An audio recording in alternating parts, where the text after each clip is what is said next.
Abusuafo ema mu nyina ajo emma kwaba edemoba adom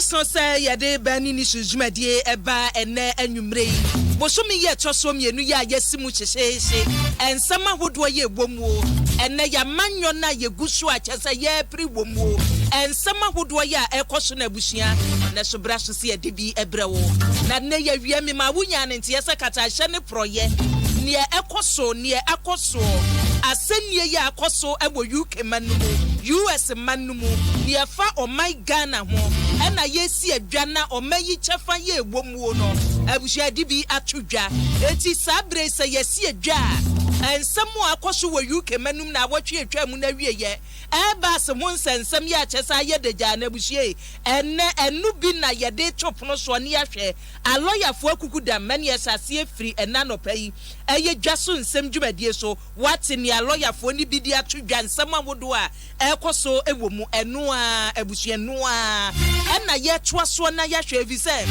brofo anka Ghana nipa dodo no awe animu se ene nko beti wo saa eba saga yi a abayimu no Ghana dia sansam ni yetepa we saga for saga eba saga sese ni ewoso eye eba saga ene woso eti ni anka Ghana fo hwe animu se ebekoso ewo magimu ni anka Ghana fo hwe animu se wo bete ene se nka asam no ye kan ni abodin enke ye kan ni abodin dan so abusia sabu fa nkrata no a empanimfo dia betudwa saa koto nsensemi fa chese enyewo kan yewo kire mu hu a ne yewo kan kwosiense wo mu ani abo intermediary 5 ni abo enipa ni din enkamo woni enim die nim se we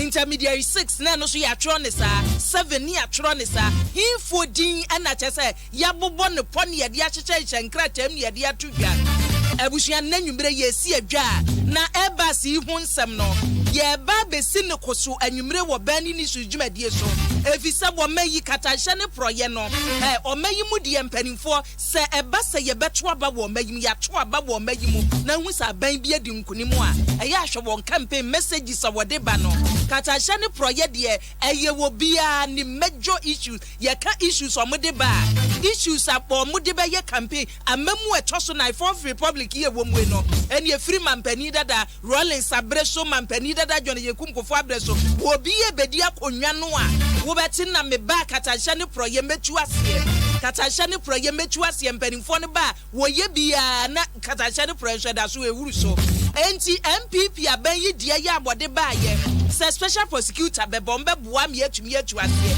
empempenso ba nupo hin ne atumi die adu ena ne yakwa na ne abetodwa afedi amno ne ena chesa betodwa se ebri bi atwam afiri afimpinu ne nkono ekosi afimpinu ani edu enum enhyehyɛ ye mpanimfo ye oyese yenkoto boss ya hoduo bi miemfa meboa omayi wiem hyen dwumadi a ye die no se bribe tua ekoso wo mu ene ewu kan na bi mu de ne yesi ye tua bribe no wahe ena case na hefa na yesi bribe tua koso abuhie adwumakuo no a ye basefo no ankasa dia tum se wonu mu tua bibi wo tua bibi ede ne wo tua hifo no wo tua maabo emperimfo se watu agina tuko se bonya nhwehwemu mfa ensem no na nhwehwemu no a ye ne ba bi ye de afa na abuhie se yetumi kwoto se awiemu hyen yi ede ba omayimu a omayimra hyebadwafo omayimra hyebadwam ansa na yebetumi ateki major decision bi say ewo mayim no efa parliament omu debate wo ho kohwe hanzada bra wo kwoto wiemu hyen yi no chesa wo kan ensema wo kan ye nyina wakuchegu nkrata so ye hanzada free mra hyebadwam edom kuma sabre no wo ma hyebadwam ye MPP fo woni a wo sority a ye kan ho asem dindindindinde ye wo ma hyebadwam no abusuan kwo wo nkrata mu ani nyina wo ho enti ne emra hyebadwafo a no wo ma hyebadwam ho soafo abedi akire a sabra eba sinsem yi koso edi ahimu nyina no deputy minister defense ye ne no si adwa wo fie ha Nia ni committee so a ehwe wo mayi yembambo so pani a wo chese wo ya bedi akire won so ye ni wo fie ha yenhwe wo mayi kwanya ye fa so mra hye adwuma wo ye esa ye kan ye kan ye point na ye den na koye ya ma prove anankasa nhye nyina ntumi nkoso Sanka parliament anyen ye sesebo ya abusuye nkasa nhye ntumi nkoso enti parliament due diligence ya wonum ye ya di free honomo ne nkakra ye koto ena ye den de kopie intermediary 5 ebe pie intermediary 6 ema 7 ba mu na ya nhwehwemu amna beto dwase sika na ye de yetua bi edu se yenwura mu yenkom yenhwe ne ye de baaye edu ba bi na afede ye twetwe ye musai abusua ne ewom ane se ye de katase hye ne pro ye ewom no ene bo se ye hu se anya bia yetua sika bi anya bia omayi se na ye se ye kwa amansa adwaso a saadi sem ya asie ni sunsanso ben ene benya wo man ne so special prosecutor so anne mampani na nadodan kwa akufuado Eugene Hene Sasha si o matro nkata say oh ye referred ya my special prosecutor ye nya hwehwemu wom no abusia special prosecutor ye nim no wo mayi mu no ye di ka yi no ene ne na ba ye so na minya office ntina ena adwuma na wasa me ye no na wasa me to me bo na ene ya approve budget de ama free bra ya approve budget ma special prosecutor beton ne no ensemu ankasa ekoso wo mayi mu kata hye ne pro ehudodo wasa ne yedie dodo sen na yedi awie beka se we yede call ye no resource ayede abani enti nei we kura de ne yedin wo ho ensemu asisi wo magi mu ye din hyehye ho yetumi bodi se former minister we ya ne wote so na aye we ye hwehwem no akosi sen na nei ni amno ne afa na wo kope intermediary 1 intermediary 5 6 ne ne keka aka ho no ye be hwehwemu ye de ama special prosecutor adwuma no a wo ye no tumi no we ka ho wode beduru he ehwehwemu no ye ya akosi he Ghana din we wo mu a ye ni intermediary 5 6 and 7 eye hefo a abushia hefo a ena yesi adwabo bani ni sujumadi so no medical de ato wanim semra hyebadwafo mienu ye ni wo free parliament wono mo saa bere no a enkitamudie koso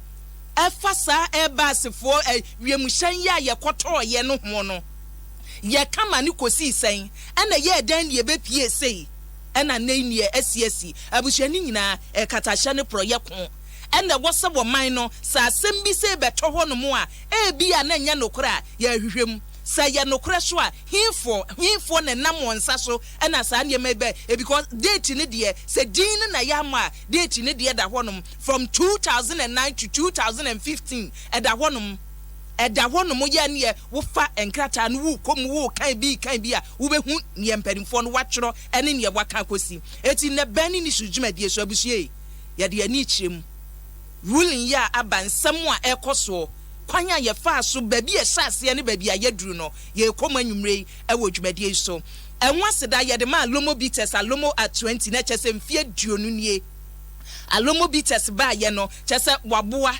ememma ene mma ya chese wo pensapa no mo de ya alomo bites mfie duonu ya aboba ya busua achede no lasi amanfo je saa ene t-shirt no waje ka no waje achede amanfo je ye enyagoro ene so ne abeka ho edoso etu de ode ne se wokọ na wo pensa no mo a unkogina wa kekenkasa me alomo bites no waje wo de wo no mo a how bia ne akire ba bia tonsa bia so no waje wo de wo ho no mo ena Agbeve Heba Center and ye ka bibiduro hospital a ya hyeda ye asiesie wo ya de bia so ade bedru ho no woni yankasa no wahyeda ye wonuro kama ya de bia ne ho aduro ya abode ehwe ene impanimfo se da bia wo ye research wa Agbeve Heba Center na ne ode aba eye mona soap na mona cream abusuan no de eboa wedie no enkapa ena de ba wo body mu etupe good scent wo body mu a eye Agbeve Heba Center and your no more na waji soap no na de dry cream now the asra kama sent ye beba ho kama now the wade nam Franco Trading Enterprise so eta yechi ene ya papa Franco the mobile phones and a TV ye flat screen TV and wode abedwa so and so je wode a wade now de na mu kama na wode wade esne abusu anwuma na ta yechi ne dem live wo Facebook betumi ahwe wono mo ye dem live wo Facebook ya dom 106.3 F betumi ahwe ye na wadwe nche no de bi ato abresem ne akenkan ede amawo ena ye ne mrahye badwafo mienu eye mrahye badwani a odo manfo ye owo manhia no fa no woye pania bedi akire ya committee ye hwe bambo ene afisement to ye so woda no ewo mrahye badwam wonimonyamfo Collins owusu amankwa ewo fie ha manhia no fo mrahye badwani eno no bambo mu so de ene wagentitiye ewo mu eti neisi ye ka bambo ye kan ye towiem hye ye den mrahye badwam ne odifiri wo ba ene ofie ase ene wo mrahye badwani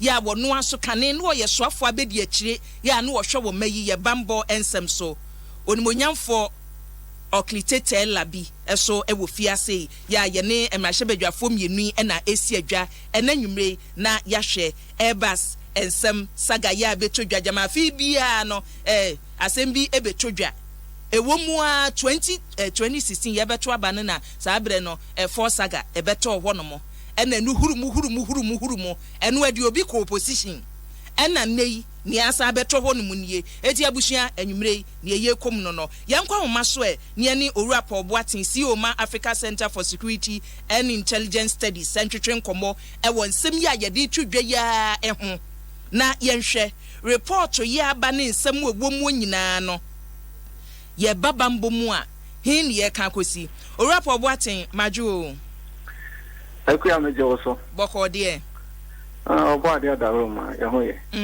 mejiri se efri enura ekobe na nsanene sa eba saga years asase ehu dedewio din ye nheda mo intermediary 5 yo ye close to panibia ya to abayi no ewo mayimu ya ka ho nsema ye kan ne agya ne de akonkon wono mo Paul Boatin ebe dwadie se ye towiem hyen a asemu a asie no chese nihu ewo amanse dwaso man Ghana mu no etisen akuya menchia yetiefu nyina na le media ne kampeta me de fa ne ye fa bambo ho enhyehyeye ni mu so ho na se ba se ye to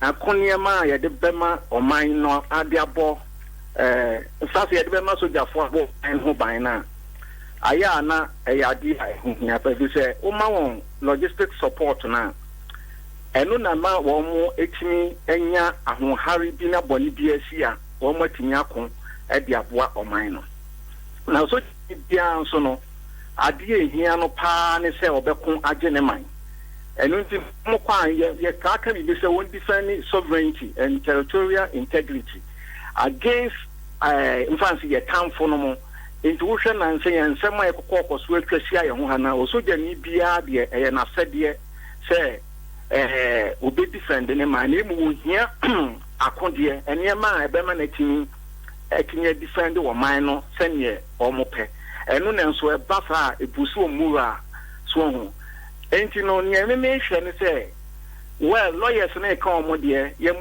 mudin but soja for no nso na aba ni sei no den na ekwo omadwiri anenso ye mu se ho eba ni sei me se abeda di se adamudie bi course no soja for no di adwe no badwen afa politicians no ho apart from politicians no kro mo mpanyimfo na edi wo manim no sense obi ka ho adwen ban ana o badwen di afa om ho ehọ ni ade na me pese ye hwe ne pe bi se ba ne sa na ye te se ye bu o mabam woni ema bi ho ewiase nso ye nyina ye nim se babam aban tugu a sojafo no etu aban bi egu a no mo ne kan ne se corruption efititete Africa be bia enti yakoba ni se ya signa ban ye sane efi se wonu na watu ni west to obo man ho ban no eniema ade be ba abeboa no mo man no wodi abo ho ban no so awakwaji adamudie ye nyina so ti ase se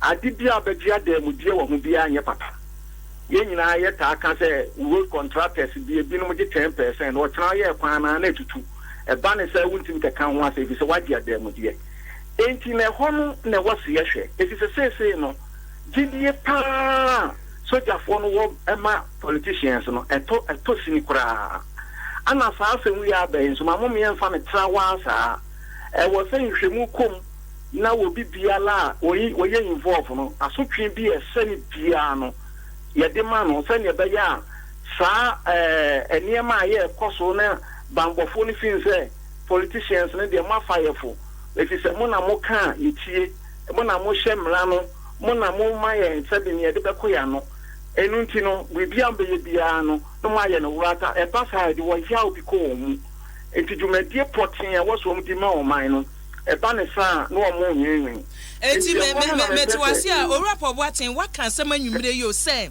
ne asie no ebema asojafo na wrehemu wo amanyofo mu no wo be pa ba wo amanyofo no mu che se ne wo kan ye hu evisa ne ye kan nyina ye de ye kan se kata hye ne proye woni ye kwoto na wo so di military na bam se ye hu ne se ya amanyosem ba military no so wo bedwa wa asem we hu.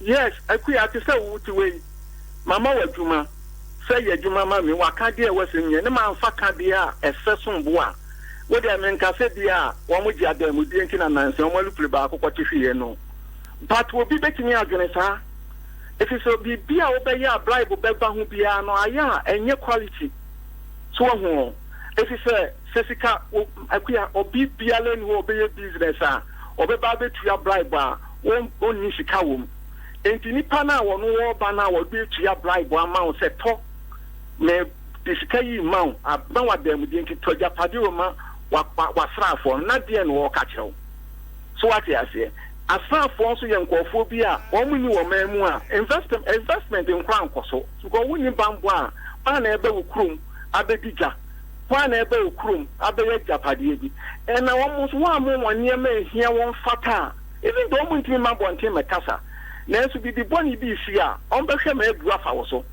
enti saa sem we ba na apia bonte saa no o kine bi wo hwe na taade so won kɔ na bia ehurukafo bi firi Burkina Faso ba won kɔ defend ya o ba dwene hu mienu if is a politician who what them what would disika within a short time it cost service mu be 27 years in ye ene ma kran shedan koye no what wo kokunu ho ama wana so ho eyade a ehu pa e basa ye bu won abem asrafo no abomon bo ye ho ba no saa sen we abane be bu won abem pa so ho efise eya we kobo ho ban mania ma ehia nessa wo kwaji adam di ade na kyerɛ sɛ ɔde de ma papa me hia no bɛma makɔbɔ ho ban na me de abo man ho ban enti ɛhɔ no ɛwɔ se yɛhwɛ ne ka sɛm yie yɛnkɔyɛ no wata saa ɛti sɛ we na abasa no wɔkyerɛ de bi bɛsan akɔso na ɛsan akɔso ɛhwɛ ne yie a na ɛka kyerɛ on sɛ ɛmɛma ma monsɔle ɛhɔ na mepɛ se yɛhwɛ ne ka ne yie akuya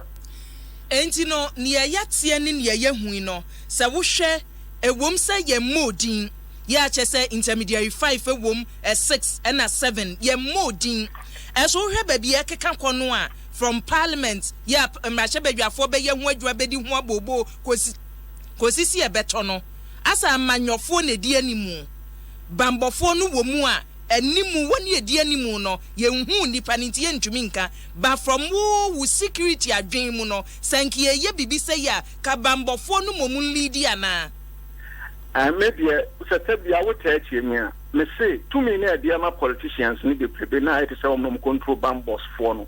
Yankiso. As a baby be say, ya, Yama bambo for no one winning Tiano, and Lady Adeno. We back say yes. If they are political heads be leading technical men on swim baby. Say, bribe with some way by me with Gideon or bambo for himself more the bribe with some near didn't call one. And I pay at the pounds to say.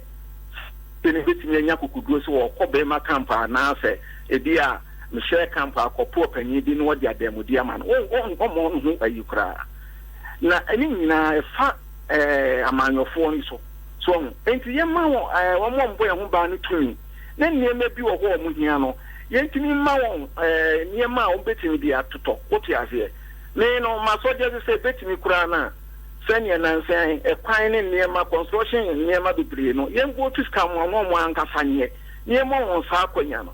If it's a dead beer, I had to so much dime, am I your phone? Dead beer, I had to so much dime, my for a panisa, and one will see a penny or Jumano Mudino, or some of my bonty account.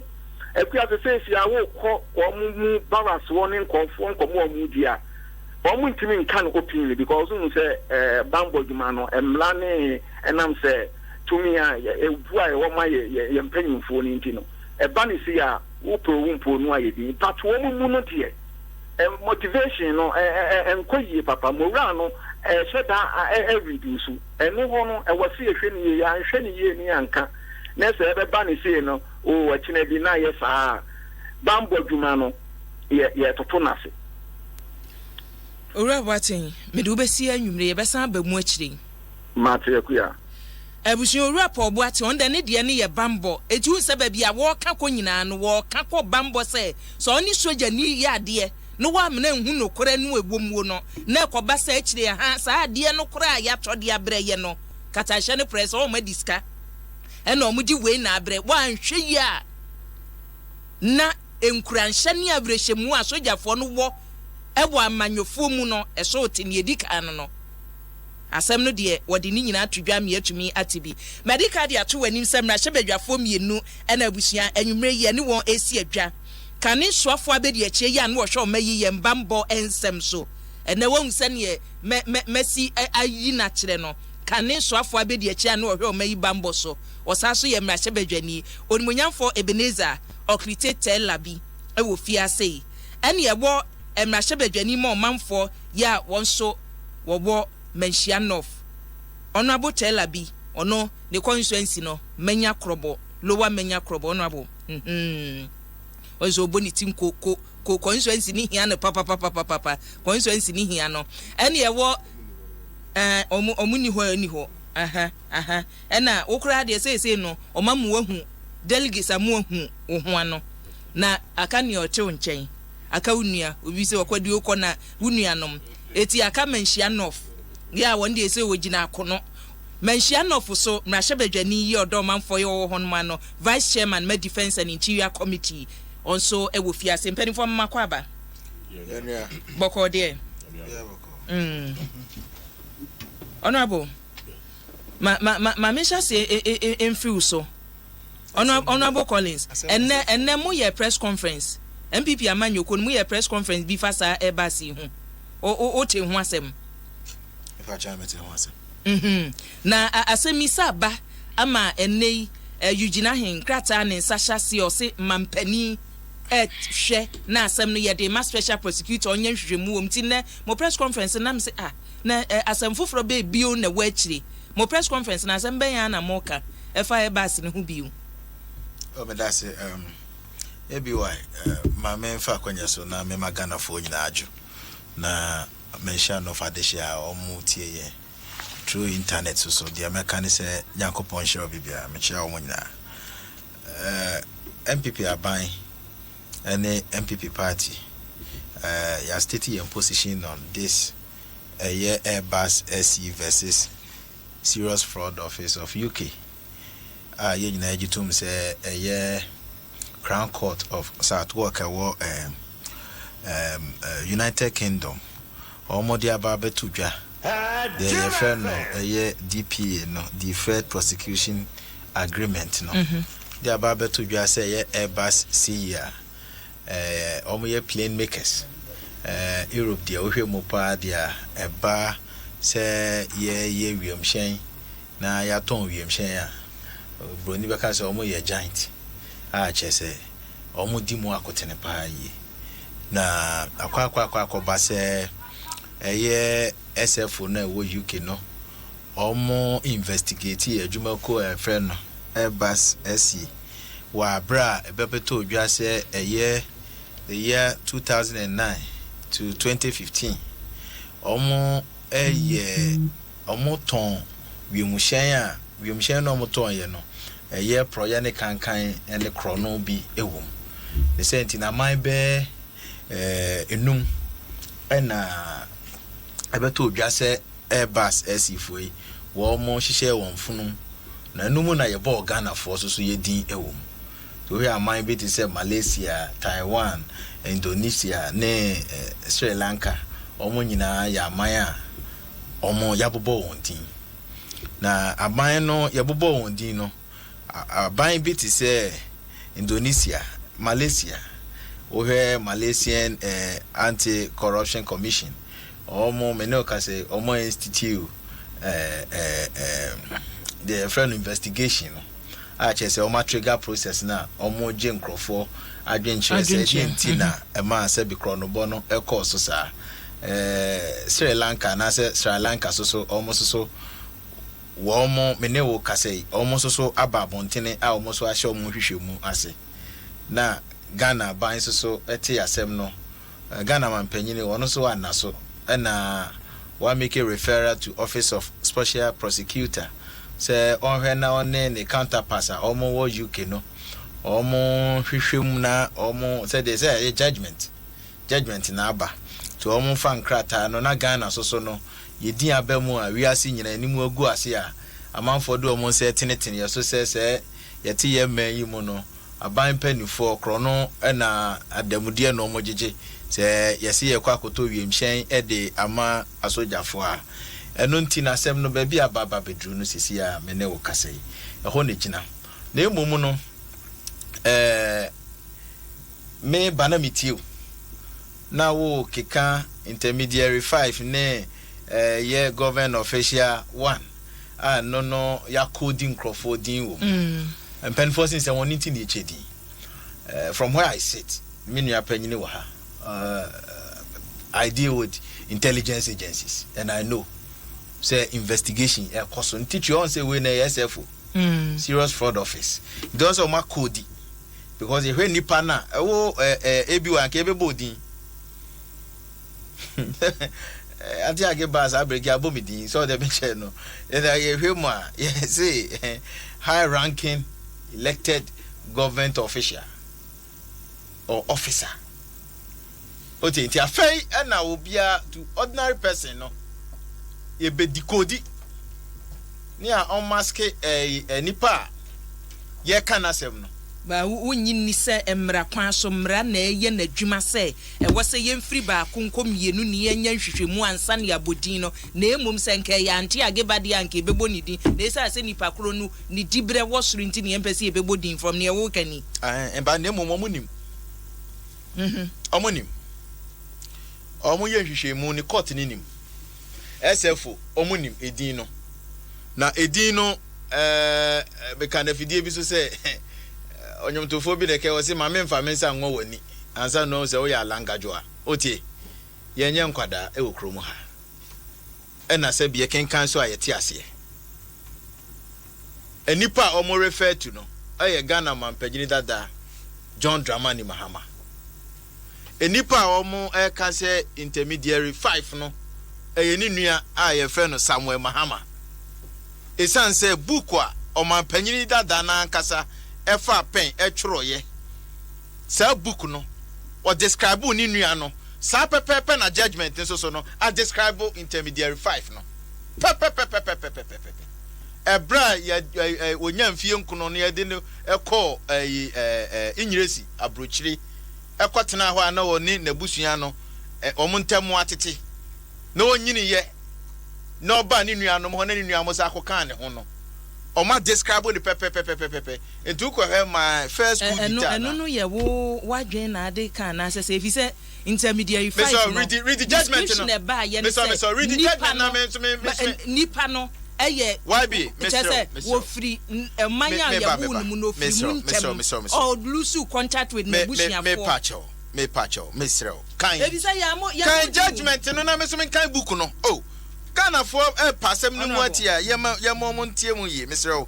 me mpese sabi abonakeka bia beba dwumadi ayedi na emum no ensemoni nti ne eche edin me mentena ho e ma ye cooperative image eti wo de ne ye say ya mpeka Ghana for he for cooperative image honorable na ye body ni anka se Ghana for no mo ka se Ghana for no honorable wo ye mra hye badwani and you know say wo emra kakra ya mode ye adwuma wo mrahye bedwam ne mre wo mayimu no se ye bo obi pokọ edu a until say ye di asem na wi e beka say honorable Collins Owusu Amankwa ye prove guilty no ye ntumi nka say ye guilty ya wo beka tumi do nsaten so say eye wono a eye mampani da ninua me kohwe ku dita bukunum na me de compare na me de madwen aka say ye wono a meba Mr.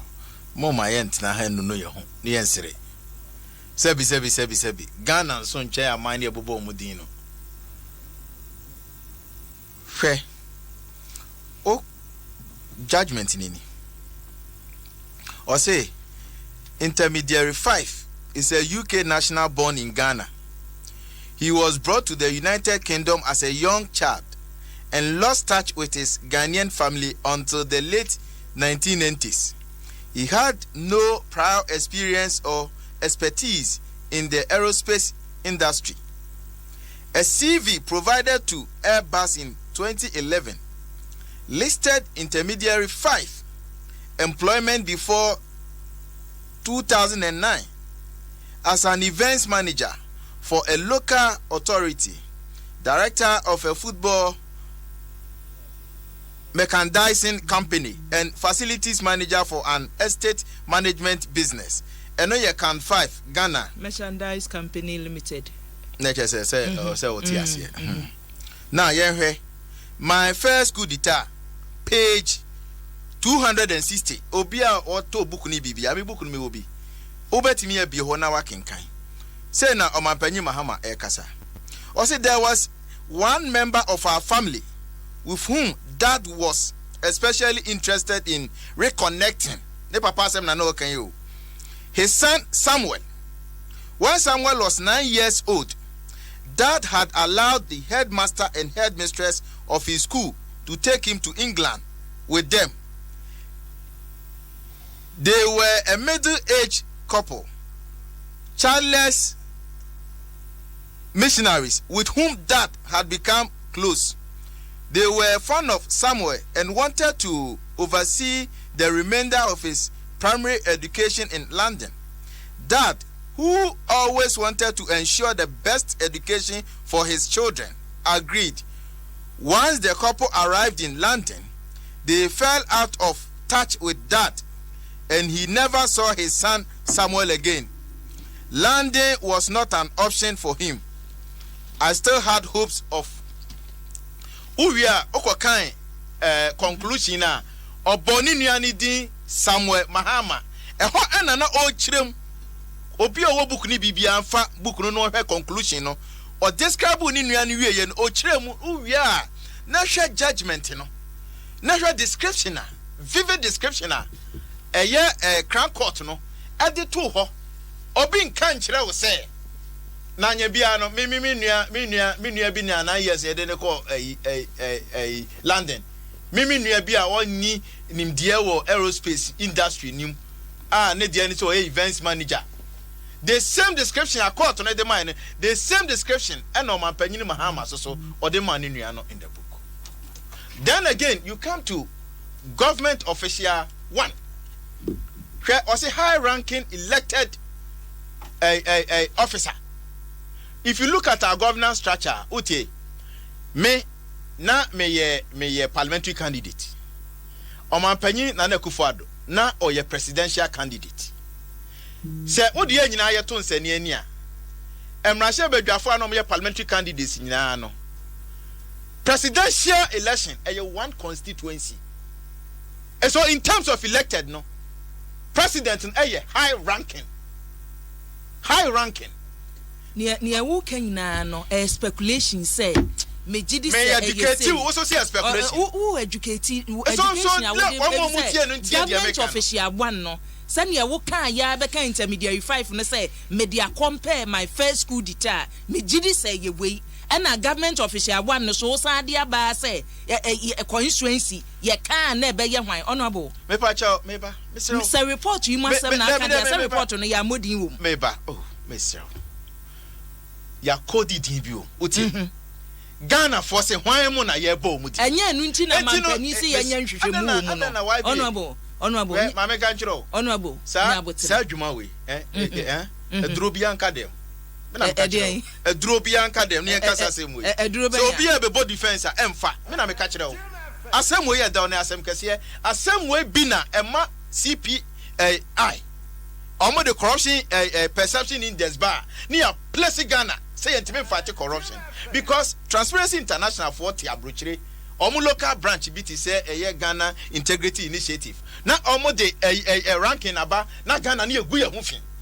These are some of the things that esiwa amanone omo nyina ka yo yet Ghana ha mame nya na me ko no abo no me so me pacho ntu dem Mr. Mame kwan kakra now mame narrow no to parliament hwe near esi ye parliament 20th July nyabotre because hands had no near course nyina no ono abo ye beba honom mame nko no abo tell abis na ono abo asem ya esi sa wo hwe ya modin bia wom mampani se yanya nhwehwemu wom wotie ne wunua colleague ono abo Collins Owusu amanko e ka sesi o se ade no kura de ye hu nipa ne dada wo ka wo esi ani ka wo esi ani a wogidi se yanya nhwehwemu ye hu no kure nkosi ase ana ye nko ne se ono abo pacho ben microphone no mame me da se na mechia mikrofo lower manya constituency mechia again mame cha wife mwem so mutie Orlando why wife oh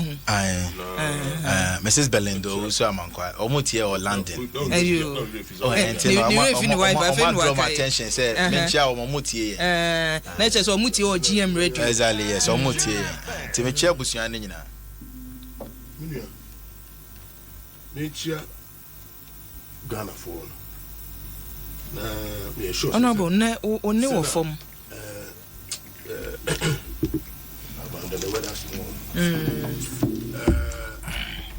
mechia Ghana for na me sure sena my surprise say amanfo a omo mrase bedwem binu ye mranimfo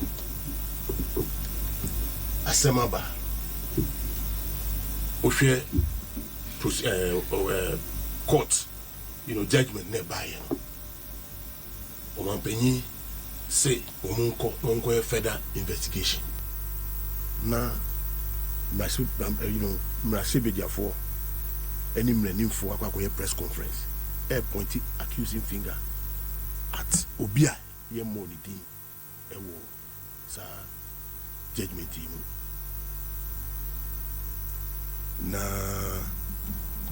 me person me promise wo say such a small screen on there to wash because sebeka keta shishe and it is the style of the MPP anytime they are back at the wall they will go and fish out normal and it is significant normal ehun hia no mo di ba no ba dwadwa ya so also yeden they are back at the wall I mean who's they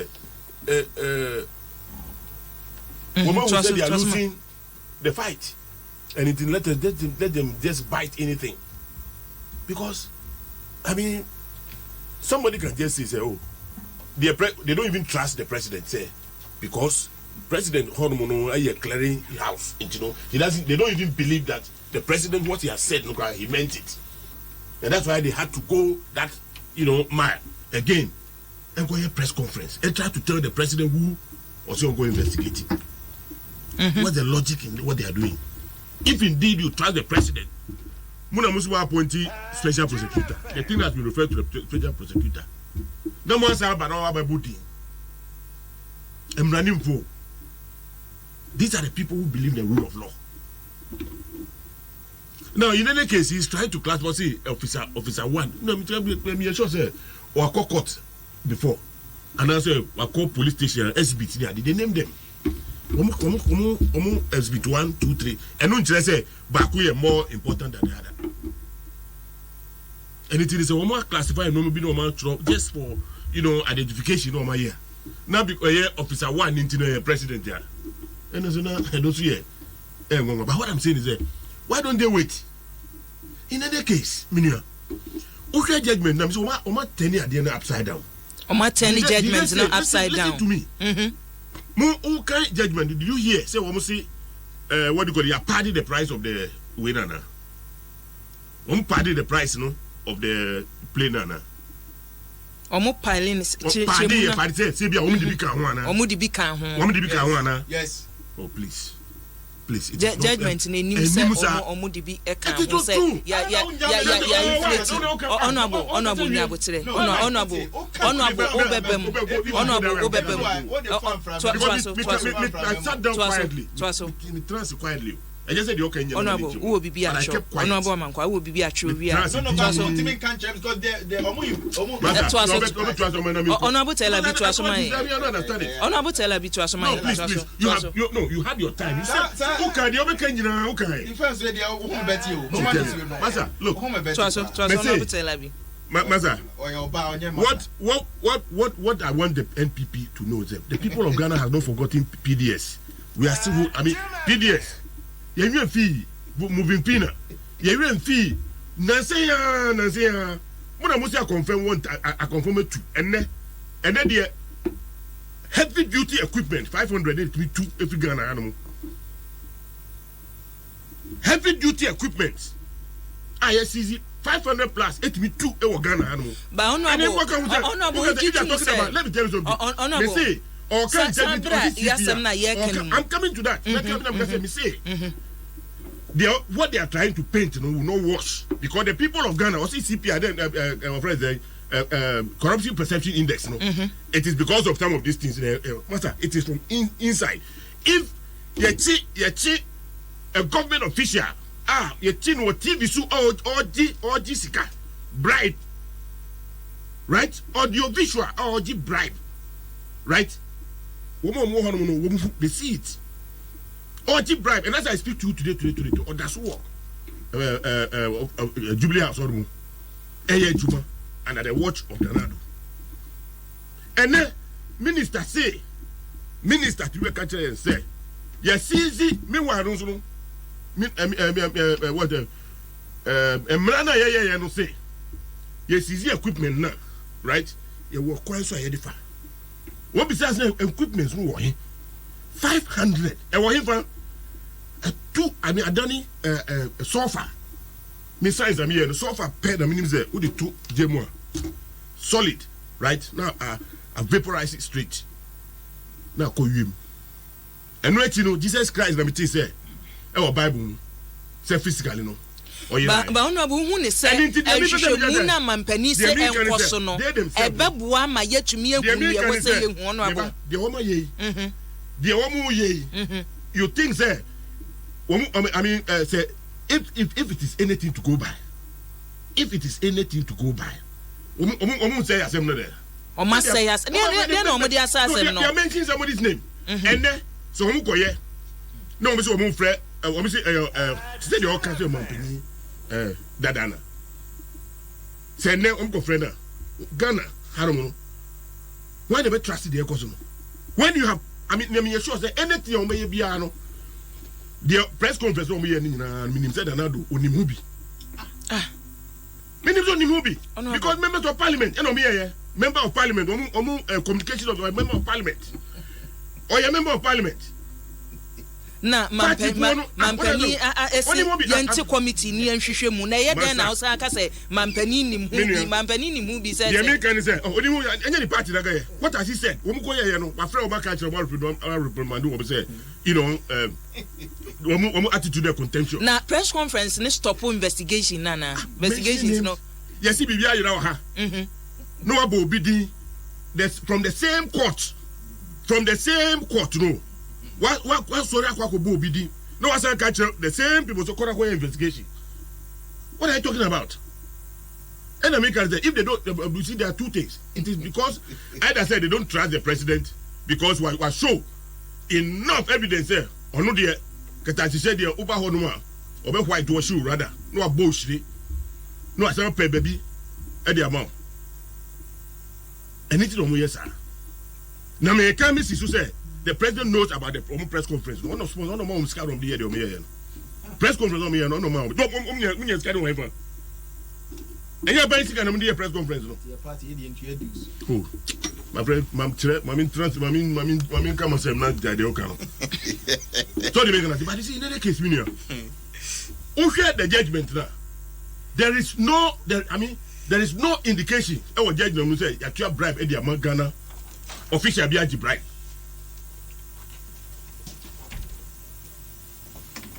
Woman can say, official Biaji bribe. There's nothing in the judgment like that. Now, in any case, say, and then, Obi, is that there and data bank loan? Yeah, you could do Ghana or no, could you anymore? Right? Data bank. Oh, it's an indictment. What are you talking about? The roadshow is no book runners. Insurance, yeah, a bank, a you friends, or for that. Anything the big can say. If Oforata's bank, man buyer. And you know, a damn mistake the one that Obinsu etimi equara. I mean, if at the end of the day, the substantial issue no cry. The fact obviously only experience view the person, the lead person did not have experience in aerospace or whatever. And you know, if is it the duty of the Airbus? So one by yes, our background check and I say, the person who is going to buy. Now you see this body have been just one pretending. We know a lot of people who had no experience in so far as oil business is concerned. You register company oil. It's from the you see nothing wrong with yes. What is wrong about that? Bibia course what our mind what you see the mechanism. Have they mentioned say I buy Nipebia with this car? Yes. I mean look, my friend, don't add no. Who can state on people? Did they mention say Wama called this car now? Government. What they are saying is that somebody was commissioned, and the person who might check the background check who said the panel only that experience. But honorable Sikachia, the Sikachia Kosum, so won't come and say, Yenchia Sikabia, honorable. Listen to me, meet you, pa, tear for so a tear for sweet you. Obia and Fabinka was a report to no one sem now walking the honorable. Obia and Fabinka, honorable, so Casa Yenchia, official government official Bianco Discabia. Crack. 3.9 million pounds. Why? So you might be catch you. I know what they Samuel Mahama. Honorable Trasso. Honorable Samuel. Let's be civil. The oil no make me a bisa to jai the oil no. Because you bahano you base baby charging. And I will not sit here for you to mislead the public. That'll be the last thing I'll do. I won't sit here for you to mislead the public. Otiha, be honest with their report. Otiha said it can be to be uncle. Know you very well, say Omako to Jessica 3.9 million. You sit in this very studio. My friend, no. And I'm saying, I won't sit here for you to mislead the public. Who are you to sit there? I mean, did you bring me here? And I came here on your invitation. Honorable Telabi. Honorable Telabi. Please. And to me, Hannah done a report. Honorable Telabi. No. Don't talk to me like that. Please. Honorable Telabi. I did not come here on your invitation. Please. Honorable Telabi. Let me go. Honorable Telabi. Please. I'm not here to please you. Honorable, I'm not here to please you. Honorable I'm not here to please you. No. Listen. Me ni hasa unsem na kika na. You should also respect the panel. And what kind of lifestyle is this? Honorable. Be civil. Honorable, where we would ye dina trust me. Honorable Telabi. What I'm saying is that interjection out TV. When you read, stop it. Don't behave as my friend, please. I have sat here. No. I have sat here for almost about 20 minutes. Who can you open? I never. But the same report now can. You're trying Muhammad Ediwum. You're trying Ediwum. When it suits you, you're trying Ediwum. High ranking government official. What I am saying is that such smoke screen a won't wash. There are a lot more criminal activities going on in this country now. Oman Penin should rather divert those energies into that. Yeah, when you in Chasoma, no, I mean, Airbus has even come out with another, release. Go and find that and read. The latest release, it was released just this afternoon. Kohe Nakai. Now, just is a throne of mutually just trying to paint people black. He will contest today, he will contest this year, and he's going to beat you people hand down. And it's not go and sleep. And it's not the ambassador make a Ghana for say, Minianum. And then Ghana Hanu make a say, loan be a data bank, maybe him. And data bank, maybe him, no, and you honorable tell me. Just one, the people of say. In every business are buying a there's somebody. Okay? Sometimes we introduce me a buying crowd to the business. There's somebody. Go to the corridors of finance ministry and there are people working about. What can you say ya? Honorable Telabi. What can you say ya? And I'm baby South say in 2013. Sabrina we a deputy minister defense. Yes. Sir, the purchase of aircraft we any hun semunina no. Sabrina no wouldn't be for him. That means himself a buying, was buying, aircraft for friends the military. Now you see, Papa no Gazana military. The way I want you on procurement now. What you want can say? Where you see. The way I am for your own procurement. I mean the military. The way they go about. I mean the process of procuring. It's when the military in the lead here. The military will never use anything. So woman kasa and coffee the one uncle who and try. Nobody will go and buy equipment and come and give it to you when you wait. No. They always do their own thing. One call. Sometimes, as a minister, you may even be invited to join them to their place to look at it. But specification need be beyond home. Financials need to be a parliament. They release this kind of more money. And the issue about the plane being substandard and what doesn't come in at all. When you say that, it means that you are doubting the expertise of our. What's your rap or what here or no crowd and yes, substandard Nissa no can you can say Sebani say and now Simia betray say say aircraft no crom kotoba sika Simbia kosu woman near mencha military no nipe woman no one thing I want you to understand is in the military, I don't know whether it has changed now. But time I made me war on time I deputy defense minister no. Yes. Bibia any hanumwa enye woman. They have their various committees. I share procurement even before it comes to the minister. Our minister before the Yako cabinet now back parliament if there's the need for money to be approved for that process. There have been several, Airbus issue. I mean, so Japan want to call and it comes with a certain package training and all those things count. Woman and woman can make it a choice, and yet obineti ni baby. But as I said, who shared the issue at stake? Somebody was commissioned by Airbus. Say Konagotong and Oton Adiamawo. Yeah. Say Nipa no qualification. Okay. Is it the business of Ghana? Say Nipa no qualification and appropriate Ghana. Is it the business of Ghana? And now I say you can't say SAS can almost spend it on Ghanaian officials. Is that what he said? Is that what the judgment says? Is that what the judgment says? Robert Transfer no can send Bobo among Pudi Keke. Being so disrespectful. Yeah, that's it.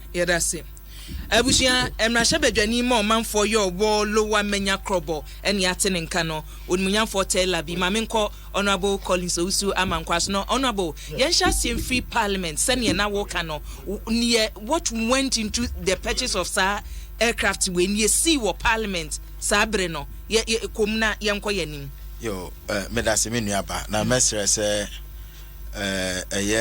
data bank and finance minister menu apanyini boni din wa ha say loan bia omo na di animo no kra bia anim let me say the record street it say you are din say me 3 billion bagoji na say honorable and nye data bank asem ye ka to dem kasa no me be mu na ha no ba me kasa wa be I just want to let you know the meet guy no problem sina me de ba ko da bi say we are say un madwuma ya un see signboard me ya ma me 2 minutes I'll make my point.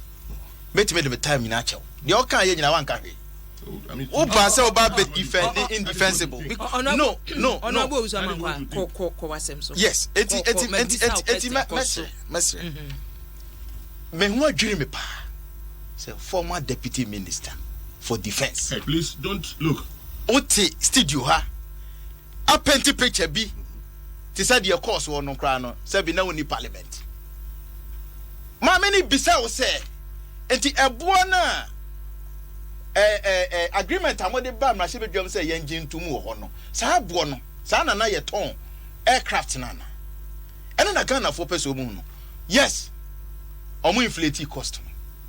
NDC for Ghana for Chrono na me baba be kire. Yeah, no, a report ni the enimu sa honorable Titu Asoma ni enko. I know your judgment no me can there what actually transpired our parliament. 2011. Parliament dey na work and okay to Asoma. Ebiwa maintenance studio ha. Asem na me kan no dey si wo mrahye bedwam. Obi anu mu asem. E na me kan. Hwe debate e course so da July 20th 2011. Na eye aban adwene eye NDC aban adwene se obeto eye Airbus eye C295 no C295 for military na the see ye ene se emra debate ne koso no ye dum kuma na ene majority leader ono aso no ye minister for parliamentary affairs honorable Oseche Mensa Bonsu aka say ye ko eye Airbus website official website ebo na wo ma quote ni ho no ani sika na modia breye wo mrase bedwam no ebro so enti mo boy kro no so it cannot be justified asema o kan no enti me pota o see but it cannot be said that the manufacturers themselves are telling us that the share cost is US 22 million US dollars and you come before us our parliament here and tell us that it is 24.5 million pounds. It cannot be justified, Mr. Speaker. And come a course no. Enti ehono omo boy krono a colossal amount of $10 million. And then this is for ball Ghana for krono. Edi shemu. Eti nyankopon na apa hotoma. Me sana mi hunu. And common a course on that time, my phone is a 2 me a year penti. And nothing a year can say debi. Sir, agreement. Modia baba to ho. A year credit agreement between the government of Ghana and the Deutsche Bank Sociedad Anonyma Española Spain for 2 C295 military aircraft no for Ghana Armed Forces no. Yajetumu enyeye yedom kuma yajetumu enyeye kire se sika no mo inflate no. Na ya konkrofo na kohwe omo website omo se ye meto ade ni $22 million ba amoso mo ba be ko 24.5 million pounds enti sa abre no na mo argument ni gina ebo no omo de ba parliament ni mo check hu se da bi ebo na e website onom no enuru ni e de abeto ye ni parliament me patchan ya argument no ya argument I advance at that time ye nipa numu omo kasa ma yen NDC for so nipa numu a omo kasa e omo kra de nipa odika kasa ma wo mo na no down no se bi wanya ne baby ekonti no me gidi se yakopon fa ne kra ensie ye ema yen so omo de me che no eti menua ba no kra ewom ene se eye sesi amene wo kase Airbus SC4 say intermediary 5 no ya mano sika 3.9 million pounds 3.9 million pounds na sika o ye na dwen so obeje ye na yetua sika no between March 2012 to 2014 anti sika ne kwa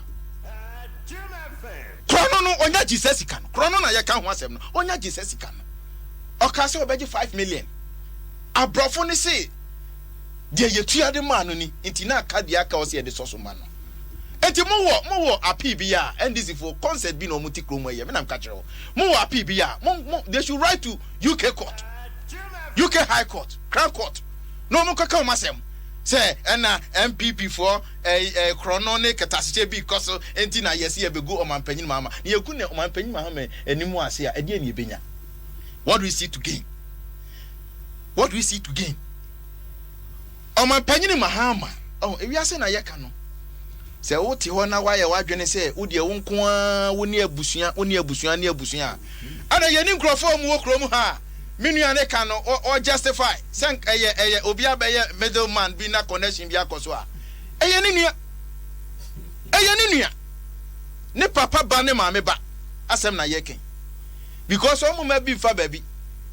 Na kasa kamenua tell abiti we na nka watwe na hye mu a senka ne sa brin keke atwe na hye di mu di ni mu a senka ne ka no be different o say Nana do family and friends o na some de na ba ne ka the family and friends and family and friends why o ma pay friends no titi eni eti ye ka family and friends ye ka family and friends a o mu de ye ncheni na ye o mu de eno ho asem na ye ka sesia o utie ya to abama o mapanyini ne per the constitution and the governance structure or appointment over 5,000 young fan say me just say what the young fan say aban mu no kra na o mapanyini abusuafo ye du what the granted so we friends ne we nyina kra me ma mo post wa na onu abutela bi so hin na de edu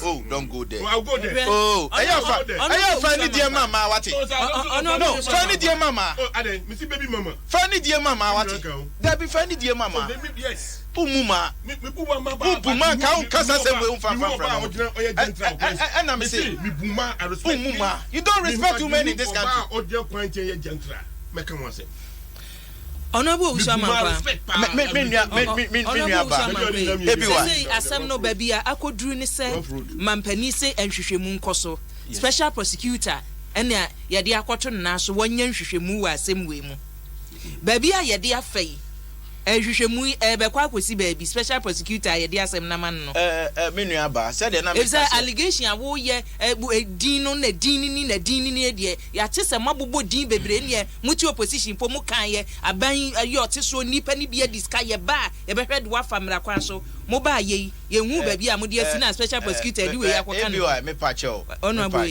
metio yes wheel of justice grinds slowly many will say NDC former Komako 22 ya are known before competent court of jurisdiction enti so bi ti hono ka kire wo say NDC aban na twa mu na omo be ye ncheni no court nso mu a no kure bi ani many will say no court edi won asem yenwie na ba court odi won asem ena na pese odi won asem otie menua ba mesre hwe enye bibia na defend you empanifo si usum kontompo fidia wi kasabre enemi amenu apanyini a condition the team sun fifiri te no so that mention and it tells you say any braba I don't kind of question I mean look people are listening to it I'm over here omo hwe wa adam we ni modem Facebook live adom 106.3 FM fifiri Honorable Ben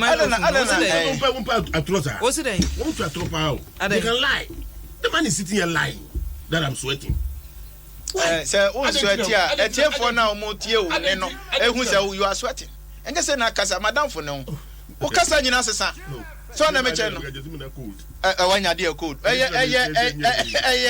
defense na wo bo we na din na me ka che say when it time anyuma ka anyuma wa makran ka bebo ba woni why be ye o mo ne say Mr. me ne wo ka say Asia CEO Fernandez ne chairman no Malaysia fo amomo sifo utie almost kodi wo mo sa wo oman panyini referral wa make it to special prosecutor na ye hwe visa o ka Malaysia de omo ye Malaysia de ne Malaysia Anti Corruption Commission yes na make Latifa Koya obo adwuma pa Sri Lanka so say the maka no mo so trigger omo process omo so investigate Ghana government Ghana man panyini wa na so o say Yera Martina Midu a wo ye NDC penifo no baako ono mumu na onhwe no nkasa semwe me from where I sit Ghana man panyina kasa final wo ye leader of my party wakasa say me wo me way enka me mo me call for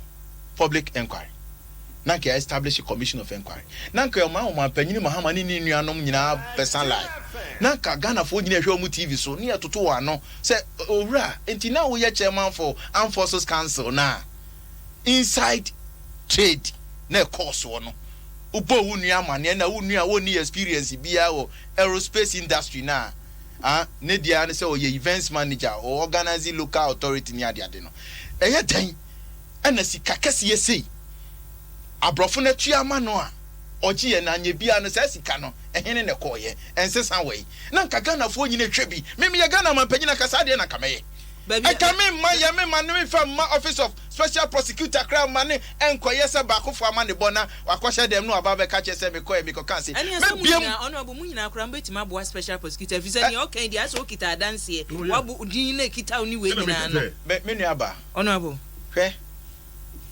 me say me mfa me sa nwo wani ansa no se o ya langadwa eti said the judgment we deferred prosecution agreement imu da ho wo hwe said the bench no wo si omasi ahihye no profound kama wo kan na unko school no achi kra wo tiase na NDC for the press conference aba press release aba no ma be dane no madam Marita Brew no wa be dane asem no say ade ne kra no approve judgment no enye said the musika DPA no na enso so ye dem adi asem no mo ka kire na ye wuhuru anim kosora na ana Ghana fo ye tibon koso hwe me se saade o ya aba no wo a wo be wadwen se o be defend bi oni be guase esanse nim guase kase wo se ye nyina no ye ma mpanyini dada obepa man ne chew se wo gu Ghana fo anim ase na NDC fo mo sa ko congress na mo ko yinisi fom na samu di nipa foforo beba because nim guase no onunko na musuro no nti one is rule. Oh, then they keep quiet. I mean, if your opponent feel the wrong material, what is your business? Oh, send me a gun. Go ahead. Go ahead. Me a gun. No. Me say me a gun. No. In any advanced democracy, sir, and Kapapano Kamubeko Congress, Aquako Ines. And I make us say, and I make us say, bribe openly. Office there. Mention him. Mention him. Why not Koji Sescan? Why not Koji Sescan? Why not Koji Sescan? Flash surface. Mention him. Mention him. Mention what name? Ayamamunyasa. Ayamamunyasa.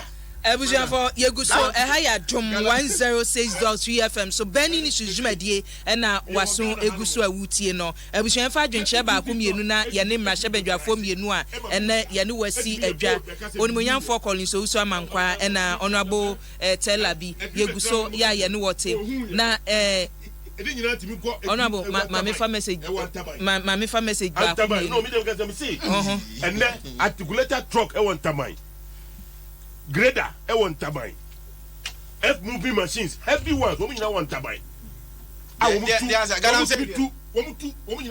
Emmanuel Adomeja ne de ya wode aba wo se ebi wai no kwasem ne se toda ya manyofo no wo mo ne ma mo ye animbuase na de bre yen wo hu asem wo ye asi no se amanone ewonom so mo nkoye adwuma yimra poto eni animguase o mo de abeto no Emmanuel ababi oso de ye ode aba o se matena midu adwuma no wontumi nye ne mpanimfo adi ka de asoma no kora wontumi nye ehu ena ya san de we yakwa akoto ane so etimi he ne omo kana matena midu ne de amani nyina enkosi aganya de se obetumi ayehu eriku se kwada de aso se mehwam fi adade asisiti ebi wa ye no kwasem ewom ne se honorable Telabi was say Facebook live me so me hwe no wo sweaty papa wo sweaty say ya etikacha honorable Telabi ma honorable Telabi say Eriku say wo hwe na sani awusi sweaty anyumre no ena Helena Pamford o say NDC for na asaba no Ghana for mu metie ena Kimpin Adams Lovelison de ye ode aba o say mu dem nipa ebre no monte ye wo hu Obin Bismarck o say NDC for awie ye sese de anya ba awie NDC for awie ye aba wo ye hu hwe enye ye Obin Bismarck o say sese de o man na manyosem no etoda na wutie bia na ho kora eyira o Helena Pamford asande bia ba o say o misuma hu onu abo wo so etepa asa ne ho ye afo onu abo ho mfo wo ha ne ho mfo ye Agaspa kumiso de ya wo de aba Agaspa also de ya wo de aba no no abotela bi yo sila so dum so de o se no kwasem ewom ni se ono abotela bi try say wo be defend ade a che say wo defend a enyeye eno ne bre anwumre no justice sechimensen so de ni wo se Ghana for ye bre o ha wom jamasa agwa na so de o se bi wa ye leaders no che say toda team say timoden en wadi bu o man ne bisa niam ni bi wono ma wodwo say ade nti na bo say ye obi sekanifo no wada say sunu adi Ben Sam oso no abotela bi che say maintenance wa asem no pesu defend ya chese wo bresa no mi akra maintenance ka sampadu minta so de ye odi aba wo si NDC say de nya giegu wo ye no hwea enya de say be ye bio na ya boaten wana say God be punish ni Ben Sam the way yaba was daylight robbery pa na akoso no se wutie ne akoso pa fa sa eba sinsemi mu a NDC amanyoko no chese wadi Ghana hwamo papa kwasi ususu di biaba was say ebi why wo da bi me mesiri a mesidi onim ba bi a enam wate Philip Captain bada so de ye odi aba was say politicians de mind games and will play NDC amanyoko no say won say wo mo try asasem no wo so mo defend esu tie mu na so betena se adwe ho a wutim say enema ntwa ye na Livingston aside so de ye odi aba say bisa honorable mame honorable Collins Uza mankwa mame say tricycles a henson no wo no so wo hefa wo mu nyina du kadaya ka kire ne so wo mu nyina du kadaya tricycles no wo mo so wo de fa hefa onso ne de ye odi aba no kwasi wususi ebi wai me enne Sydney na mewo na taxi drivers a chese wo airport ranking nyina obi ehwam ne yetim Facebook live ye dem se ya na ye hwam bi eni noska so de ye odi aba wo se NDC ni MPP the same minim say ye case you say ye de banyo wo mo ne Ghana down for messages ne de bebre aba na mamemra honorable Taylor bi so honorable enhwehwemu a enei Martinamidu won hwehwemu no kremedadi and ye say ye beka say intermediary 5 or 6 or 7 o ni nyina ebeba betodwa wom awrehemu ne say wonwie no na ye sipo e wa asemi mu medasi ansana me ba ho no I just want to read the judgment no what they said about Sikana Omutuaye no in the statement they never said say we to Kadima what do you call it Ghanaian officials. What they said was that the person has connection with somebody influential. Yeah, intermediary 5 no. That's right. He had it is not wrong if the person has influence. The crux of the matter is that what they are saying is say Nipana the lead person what they are doing bano only what do you call it expertise insofar as aircraft near are concerned. So they make gonna say Nasika also metuya the lead person he did contracting and I mean question me say is it the job of Ghana so be share the qualification of the agent na say the Airbus they say the qualification of the agent dey Ghana for you see a place at all Ubia beti ho akire nipa ne leader amanfo de aba ye soldier for with all the expertise with all the expertise akwa fly planes they training bi wo no ya train bia the planes number Ghana for ato. The question is that oti anu no kan say TMS can say what wako website and wako hwe na the price is higher than na me say double standards. Nancy, Omakoto coaches be from buses be from is it Hyundai buses be who wants a bar. Nancy, when you go to the website, go here price na war, any price na war. What do you call it? Omudi quoted the man. It's about 2 times, and they had all the reasons why 2 times. Oko, what do you call it? Amazon, CCR. Now go pick the price of let's say Mercedes-Benz. Basic price, more price ranges. every equipment ni specifications ni normal account and determine the final value of what do you call it, the machine.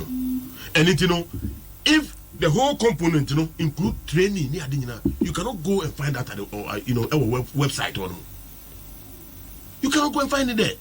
And it's the fact of James and doesn't make it sacrosanct and just a correct to justify what the people are doing. But the fact is that somebody acts as an intermediary. If the person did not have the requisite qualification, it is not a business of Ghana. But our business was to make sure, say, you taught quality aircrafts. Now, side, we sent people with the required, expertise. And on the call, on got to play, and it, say, Muma contracted the wrong person. What is our business? He for now contracted the wrong person. Airbus. After the Mukas and Nippon event organizer, whatever. So, judgment. So, what is our business? Is it that the aircraft we bought was substandard? Is it that the price was inflated? But as a judgment, Nippon you close to a government official one. If it's close to is it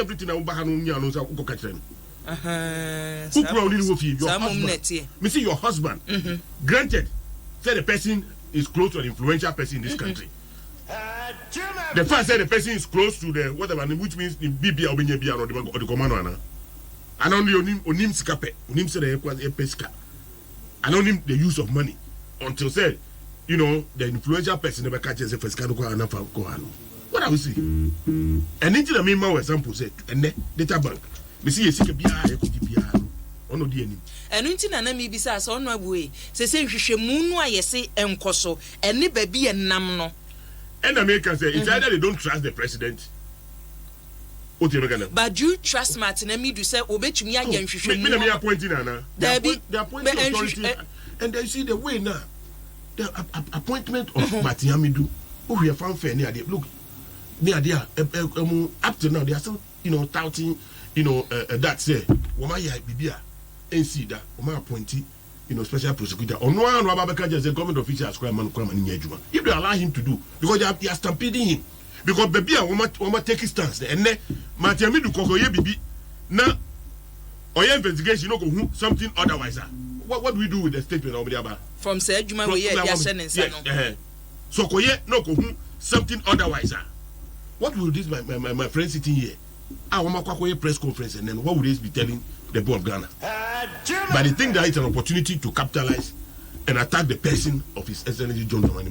My brother and my sister, look, Ghanaians are fed up. And then the Ghana for can say, articulators are elderly in Framano. They should bring them back.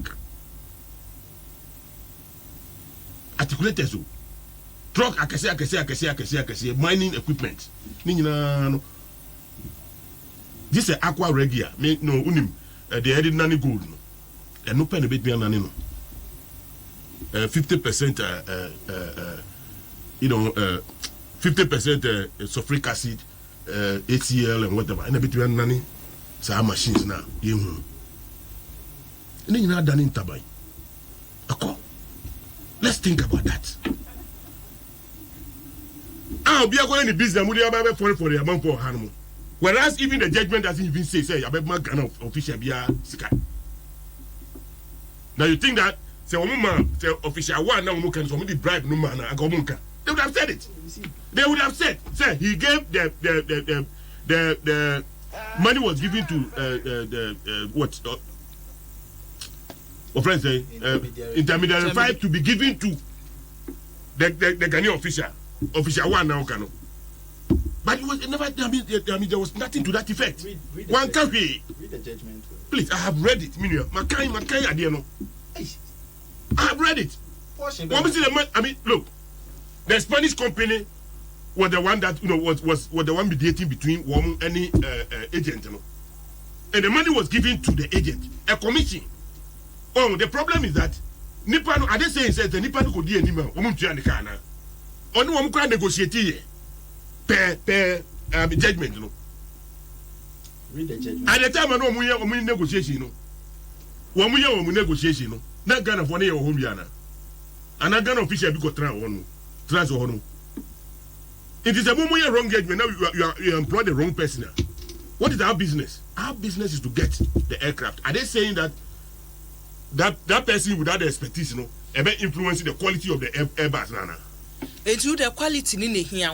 Now, Panya, your fast so tall bass, no, Nipa with Gina Muna, who did this and no dear, and no family, Mamma can't say me, as I can't say me. See, Ghana for Ghana did not appoint that intermediary. And any appointing. Or no, the CV called Airbus. And on my point, one man is a human. And on Baba Toma Ghana. And you Ghana for. Oh, my friend, you did not appoint, even if you have granted without admitting. And on my penny, or compare Juma. Or compare Juma on ya. Oba, Mitty, as the enemy banner, me catcher, boss, my friend say, send me here. I have some expertise in a Juma Muye. No family. Now later I know who say me inquire the what do you call it? The requisite qualification. Me either to fee na ube blame na. Is that what you are telling us? They are just you see mupe kwembi e dey go papa name say but to wash. The nyame ahira no we hira no. Na the mudi fa dey. Alabraka.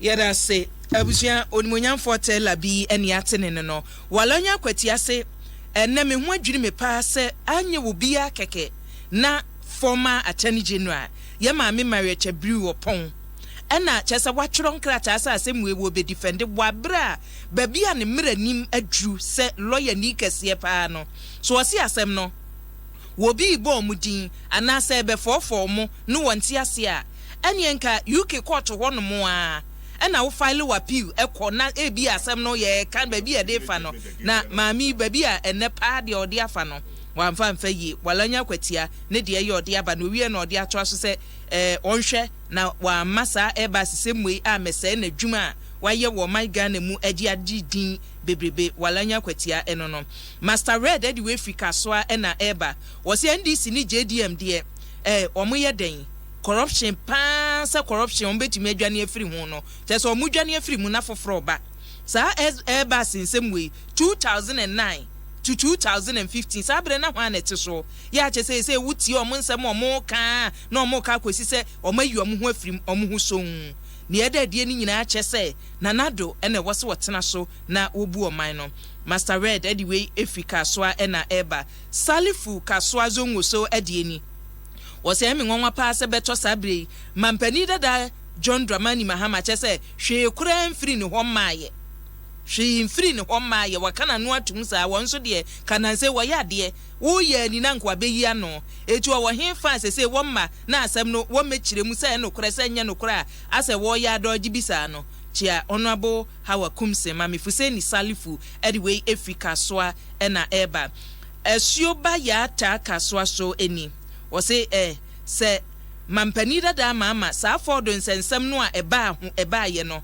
se sa road contract ye je Ford wa de na wose Ghana fo emamo ye emonwanwa se wesu abesi matina midu ena wose oye nhwehwemu wo sa nsemi mu na nokre ye sese eba no eba pepepe ema bibia eda edi ema eniema ekoyi na urapo oboate ene ne twetwe nkomo iso no odi onso di we aba ose ABY 0.53 chese ebo asem no popepepepe ose the payments were intended to induce or reward improper favor by government official one towards Airbus na chese one day were two sa judgment no baby a wo gidi sese ye kan ni yi a ye behu ne makata hye ne proye bam no e na owura pa oboate etu abase tua na ye tua sika no ye tua ase ye de hye kutupa ami atumi e de contract no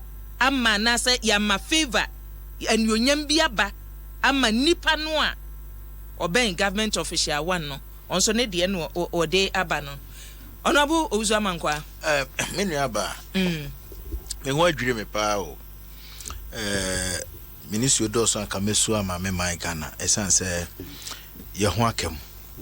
Na NDC aban egu yanimu ase ewo yemfefo anim. Asem no kesi wo Ghana hadia nko mo beka se o na aban a oteso akobutu court n'achi na wakoye niema ayemfra. Ba we de ye high court ewo UK asem na yeka. Eno ne ade a mesre se omo ho asem ka omo nso betimi akoka se judgment na sisi a no modi ababa beto ho no.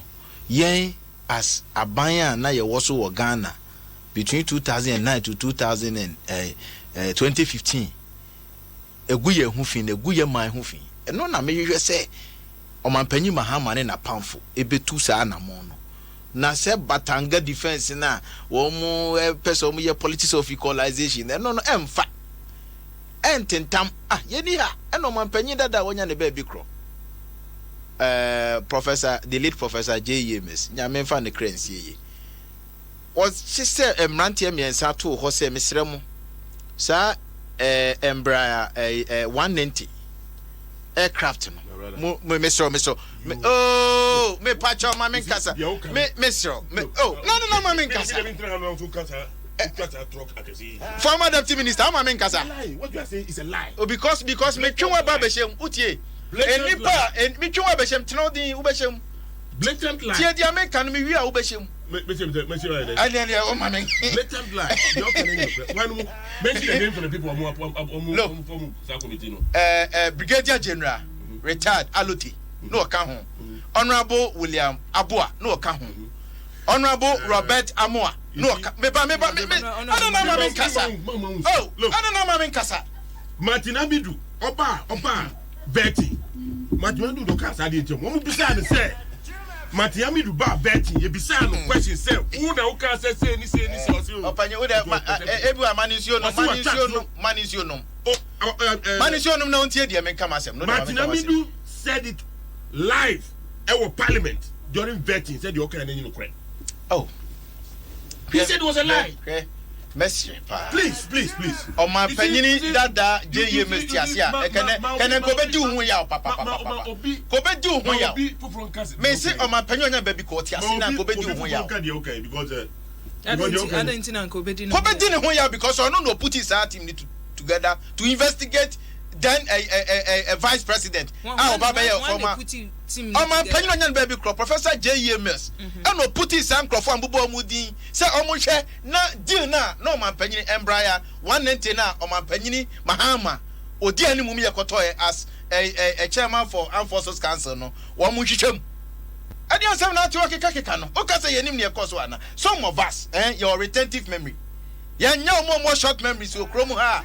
Or Pampenny Mama Becca say more Ghana for short memory. You are just displaying the short memory. So Nancy, you vetted Martin Abidou. I feel me making reference to Muama Banya or my penny dada any power was set or put you all together to investigate. Stop lying. You are telling on. Eti put you Brigadier General Alote retired more together. So I'm investigating on my penny Mahama. Oh, why are you doing this? Stop disturbing their peace with sex, mentioning their names. Stop disturbing their peace. You are just lying. You are peddling on truth. You are just, you see why? You do it. For Mutia Yenina, Yadia Seda and Mamo. Stakeholders say, Yanema Yajuma Yadamase. And Yamashabja for me, no tea. Honorable Telabi, Tia Asedana Medema Tie. Tie, Yanyasa Yako, Yampoin Yabotre. Namedi Aseda, man, with some multimedia 25 years. Ye frewa no waba ene anwumre wo kun nyina no wo beba ye da se ye ne mo na ye adwuma no abomu a etie se wo abeba ha bia ne ye de aseda ma wo ena nya aseda na mde ma wo ehira wo se ne kra ne de enya sa Black Rock Honey Whiskey wa can be a header Black Rock Honey Whiskey alomo bitter so num bida Nyabotre, one numbi. Okasa onom sam yam sia sheme. Okasa onom sada no. That's how them no nya na free Kumasi ba iti. Onza wo mu. I know ba lomo. Etu de nya bocha chede no ebeba. Ense bi onim no. Abusua yadamase papa 25 years adwuma amone ya bom multimedia adwumakoi no yadamase papa yede aseda ene mamo ye hya mo bose bre da yanimwe no multimedia adwumakoi ene Adom FM Asia FM Asempa FM ena Joy FM Joy ene Mother Brand na chese odi animu ena ania aka ni nyina so ye di achi yadamase ye beto aso na adwuma no ye ne mo aye akọ animu na ye nto aso Honorable Telabi Simaye na ye nkoye ni mamenka we see them live so e wo Facebook Adom 106.3 FM ena GM Radio so e wo London Mesumidin Akua Boachiwe Yadom Honorable Somni enko de me pese me kan se obi koji adwuma no ye no mutua ne ka wo employ ni pa no e wa said yes obey the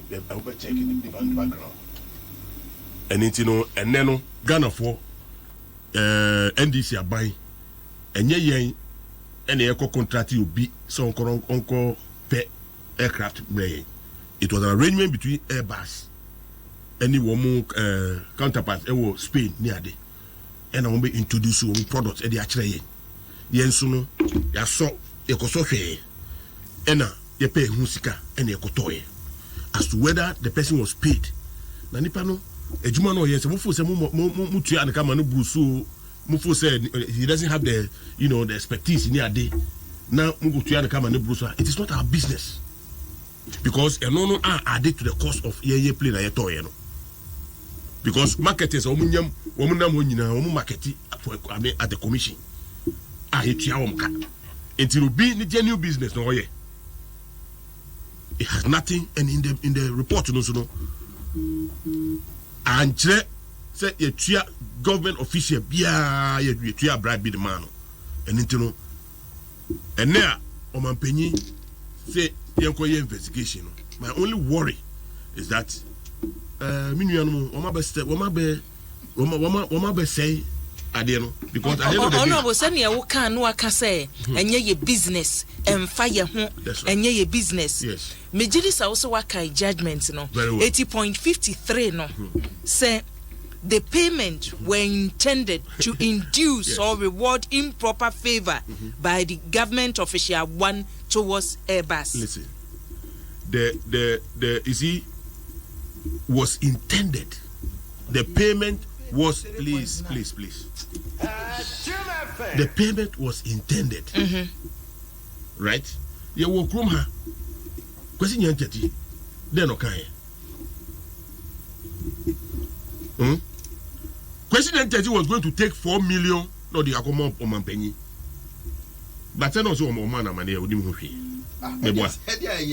It's because of Nyantechi. What I'm saying is that if the money was even given, if that day, so when we discuss question Nyantechi and Baba Mema, Aganya Nas, na they real. Odwa koma omampenyana. That was a yes. Oh no, we saw it on video. Wait, maybe I mean which Ghanaian official? Which Ghanaian official no go witness? Court. Me say which Ghanaian official no fan no go witness? Court on. Which Ghanaian official? No go friend. When you conjecture, speculation that the money was intended. What the hell? I mean.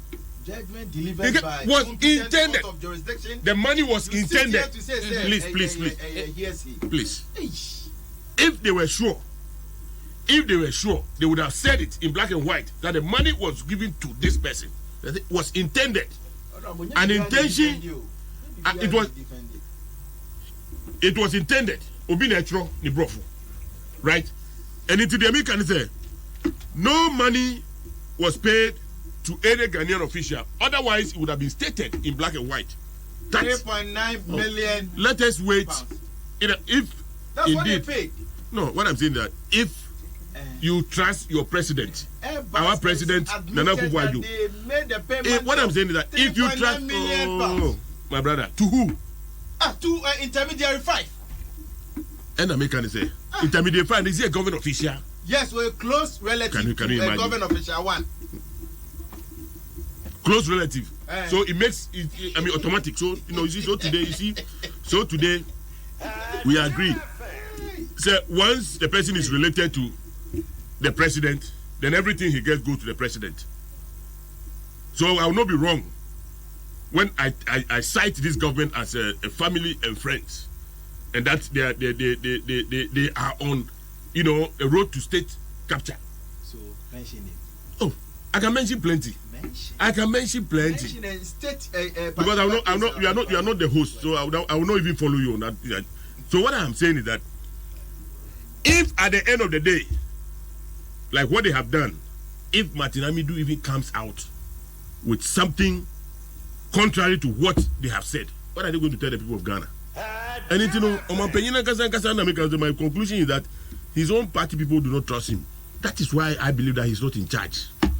Yeah, that's it. Abusia yemi human intum na etie form 5 dwenche emra na yenko yenim 0302216561 and 0302216562 ubetumi afre na wode wadwenche aba dwumadie no eso na ya joso 0302216561 and 0302216562 betumi afred ya adwenche abaso na Charles Nyame de we free asaman kese na eba Charles Nyame de ye ode aba enie ose bi why oman no ayetim ne ensem a chese toda sani amanfo sika nsem toda na me ho adwiri me ose Charles bisu nsem ba ye no ene yakosi sen 500 excavators no ewe hefa onso ne question a chese wo bisa no ma me hwese menya frefo ya hello Minyaba.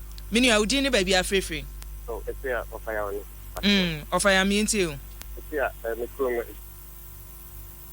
Hello ofaya. Ofaya mi nti o. Ofaya e free so. Ofaya hello. Hello. Minya udi ni baby afrefe. Oba pa akuabu achiwa yadom. Minya yeti o. Me pacho mini totopachi. Masomo taifa. Osu udi de say totopachi. Totopachi na majo so se ashima suba kanable. Ayo to asoma me. Oba me da se wabo juma. Mami cha ono abufo ni mienu. Senior comrade and this ni no wabo juma pa. Mami uni bibi. DNC. Ye ka corruption. Omo sisi ano omo pese omo ye equalization. No krenini nanado oti opposition do me hu se oye incorruptible be no kre obaye no ye hu se enye no kre se oye incorruptible and saying first corruption allegation Kennedy Japan be me ti say MPP for e be guna ni mu ase. Could you believe say so ko Flagstaff House ko hu o man penia utia $20,000 $30,000 they plus the boss so say you were two chiefs of staff deputy chiefs of staff ono na be kan yo nyami o she afraid of being oil saga nansenya abobo ya 400 pieces and fuanta banche say I confirm to go Ivory Coast ye na ye yanka bia nhim yante chini yante jano na your friends excavator fidie mumuruntuma ye di two your friends ye di two epo amana na bako 544 pickups ka ho na atumi ayira musi enya asem wetu onko ka bus w obi atumi divert attention na nado ene na ban o ma diga na fo nyamo o mu de o ba so mu bewia no makum no masai yeah that's it mama fa frefo into aso hello Mini audi ni baby afrefe ebi why if I saw phone na mikasa efo to asoma yen ebi why di kan no ma me tia honabo afolokwe e wo flowo mami no ya duma pa mami chiam afolokwe mi ngabo sani de ko dia ebi why share e wi ase transi fifo na mu ka baby samintini ka kama mi o si de wa wi chichi de dan o ka so ba wi korawa nya di manu kora se sani kanu de transi wa ha ena o ma peni dada atanus yes the same job mama ya yesu unkoto play bra e hu sembe play ye transi wa ha ena president okwati fort wow Antino papa no de ye ka corruption dia NDC bibia bape no mu pe we se means no mu distress no mu be ka na say papa wa mu akasa mu nim say ye ka the most corrupt person in Ghana ye kama Antino ade nenne we me say we ekoso wo kasa kungwa tro say uboda bi ayira osisi akopie londe na ade no brofo no di ba no si JD1 and JD2 one JD enu na ama na one JD1 and JD2 na era sefo hello Say masamba ofaya yo ofaya to asomai we will from ejuma kon esama the network na has been done honorable TC Adam I'm trying to pass me ma me I'm trying to asomai ofaya here they can say MPP phone to me direct attention. Hey, now also the special prosecutor and social starting with him. It's a funny. You know, red-handed, chat bisu, the channel, not interministerial committee secretary. Yeah, man, a bribe. Not what the to say, young quiet go to Galam say. Well, presidency. Now, not going to me and your Hoshi. And there are some now coming out. Tata, if some people want to most job of do every topic on which is Nana to say, Eba, I 500 excavators, I love Ghana. I young what you cry. Nanado, Tabi, not me 3 years there. In Kabaya Maya, another mayor president. Kabaya Maya, Mammy, who are mayor because we also Christo kind. Say, I won't call for you or how my own suffer the chief one day. Almost sent Talatin, no more touch your asses on the year, have a train for me one, or one of 1 year costing now moody, and then we have the corruption at a second, cash for tip. Nanado, tension is here. Uncle Nanado, presidency, I just would check $20,000. Yamana can Japan. Nanado, you can't corrupt man. I will be at this that I am another down Kupado, and a year subject. Comfort our Abusha ya twaso Benny ni suzumedi suni adum 106.3 FM. So hello. Adayo. Hello, me do yasi. Adayo me pacho, me din the yauza me frefi sun. Yauza twaso mame. Very good. Adayo. Aponche ni se wan ton so shimwa ankonum se isu egu awro.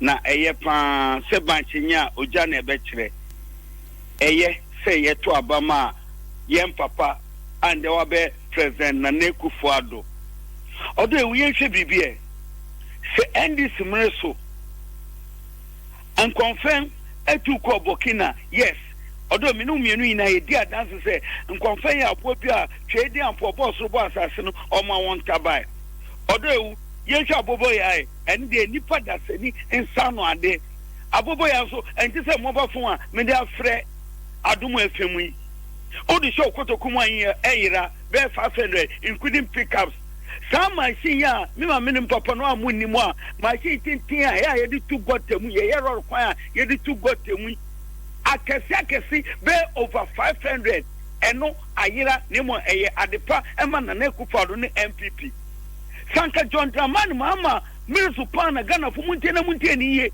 ena sama hisi eira ni abobo ya anka sembe pana president Nekufuado ni MPP wobeka fa John Dramani mama ho na nanu akatana esi ni peti amusi yare esi nechi musonu nanu ya adiche esi nechi muso adoso aditi ekokum ne enwe Eda say hello eja udini baby afefe ABY me pacho oduro ni go mo de rampo oduro mi entie o yo Nyankopon nshiro na adwumaden ale ya mo man Ghana na ABY ije dam na nadodan Nekufuado na ban idi ABY mo man yenhwe ye echi nya da mo man panyin ya na nkofo wo bakekere ye de o man panyin dada mahama eye circle kwan na kaso kwan wo di skodi bi eka ho opanyin ehunda no man de bampo gina court opanyin o man Ghana yetum ya kwa hwe pepa odin som ne pepa bonti ma Ghana fu yesom sa delegate MPP chairman ne pepa na wode ba na ya mi ya ku mususu mpo yi de o man Ghana yetum ye tu te ha ma boss o oil to me you ho oil no onya no ma opeyin 250 premise tankers opeyin mame nko what dey bring was central region and western region no so your way you be said chelwete I know your mobile phone there should be go to come at from these are the corruption that is going on in this country you can want some na calling some mankwamo digum omanya yetum you know you the report your bay that man some of my pain that I'm okay. One fan tell book you one fan, and I report you one fan. It's to call his amangua, another opinion or to way or to justify the DNA. They don't know why the mobile. Mamma better make a check on that the map being with my boy. Woman into a bench. Yeah, that's it. Hello, everyone. Minia, Mamma found chat. Yeah, brother, come up watching me. Free for your capital. You, Kwamrami and you. Hey, NDC4. Okay, I'm watching. Is NDC4 Patapanian or Danny Gigri say ya? Can him go say I come on the Omoye. And some of my now, heavy threat if I pay any Patakashi NDC4 de Fre Edeka. I dear Moye Nina, more about Cromfo. I don't know what the okre. Minia, wa Cromfone, we dear, Okan, no, what, okay, what, Minia, if I told I didn't. Ghana court to the guy. The Ghana court. A brutal dear no macan the AFP. We are in the passage. And you do the Patapani Takashini and the Adisi. After the Kufado, I say, one way say, what is some will be Krakacha president? Massa, Bahama, Professor Tames Ankasa, you say, a passer Lupe, and some answer before pay corner clergy. At the end of the also, and ya Lupe, a prof for Cassa, Ymuno, that's it. Yeah, that's it. My memfa Bakumi, Nuna, Empenifo in Fawa Semwa, a chacho, Emrana, Yanko, and then once that year, a lomo bites, and fear Jununi, Ebusia, or no man san one sapa, lomo bites, and ye, Sunny and Penifo, Sia Yen on a Yajuna Pomudin Honia yer, it will no more, how be a nearchi, Agbeveheba Center, Mona soap and a Mona cream. What is soap nibe dry, na the cream nasra, who ria, who here perfume. Who you su mona soap and a mona creamer, who here perfume and no ye perfume at Chesaba Hudada, na the wadies na Franco Trading Enterprise and a one more etai yechi. Na John and Hunu dia ya wadiaba, or some media my regan and Nana Manuquacha say corruption padio dikaino, a MPP a Manukuno, Jane Mary a Sribo so dear your day abba, or say MPP Belu su big na catch honorable mammy say, Nayiritian in Chese was such as say. And no shada no kasa ebubo din a edin no kura enim enwoso wo bobo ne sa nana mensa onso ne de o se himfo na enkodai ebusuafo yemfansi ana memfa na hyebedwafo yasem etwitwa to na yenko honorable Collins BY mansa chia me yere mu bio yesu so yiri tienti no a charge san kakra me kan se asem no yasem kese mama yent na Ghana ha na yen water so te said de enya hwe eguye nyina ho fi nti mesre menua no NDC for mo defense papa bia o mo famra na defense na mama no so Ghana ha o mo nko UK na mo nko ka say judgment no e katia yaban na ne wo between 2009 to 2015 NDC are buying and a never government officials are here can NDC government officials intermediary now yeah can say only your close relatives to government official one no a NDC asem na yeah can uti mu dwane akohene ese mu asem no mu dwane akohene anya bia na e CPP na net so ana se PNC enti no mesre ebu abomu monjintum na mo mepa Ghana for che mo guye hu fi mo guye ni mo ase wona mana nkrofo do mo se tete wo so se o man we na o mo koto military aircraft na e bubigum aban penifo ade na mo guye ni mo ase sa anytime bia o man panyina ni abre se ye ko keta se ne proye no na ndisi fo kro no na o mako guye ni mo ase e wo amanone ne amanyina nim ade na mo yesa yeah that's woni be na Ghana for aye honorable Telabi what's me chat on you that's me oni be na say na minimum station bi am Omuma news broken English. Pidgin English. Obviously, the country where the African continent of where tractors and caterpillars feel vanish. Yehuno. Ibigana. Also, the country where tricycle tricycles and NDC branch executives and fire yakochi o mo yehunu nyina tricycles and whatever all vanish. Yehunu nyina. Muko hunu e. Yehunu NDC for she. Ya fafa nyina. Ibigana. So if you are looking for any research insofar as corruption perception index is concerned, you don't even need to go to any court in the UK to tell you say corruption has become so endemic in this country to the extent say many excavators Adani in Tonton excavators one excavator you see the size of the machines you see on 400 of such machines. That's it.